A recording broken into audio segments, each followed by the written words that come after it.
أصدقاء محامي الشارع، جريمة هزت الشارع السكندري.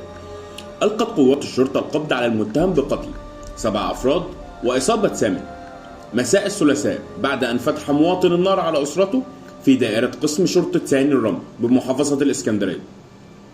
تلقى قسم شرطة الرمل سان بلاغا من إدارة شرطة النجدة بإطلاق لأعيرة نارية ووجود قتلى، وانتقل ضباط القسم وسيارات الإسعاف إلى موقع الحادث لنقل الضحايا والمصاب، وفريق من النيابة إلى المكان للمعاينة.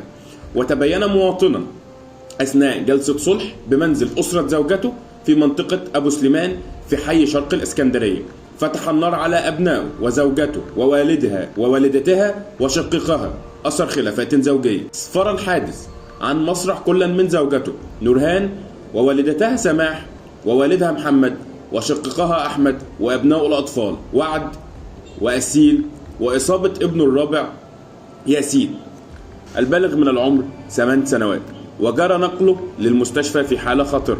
وتبين من معاينة النيابة العامة لمسرح الجريمة بمنطقة المحروسة بأبو سليمان وجود الجثث وسط بركة من الدماء، والعثور على 20 فارغ طلق ناري أطلقها المتهم على المجني عليهم.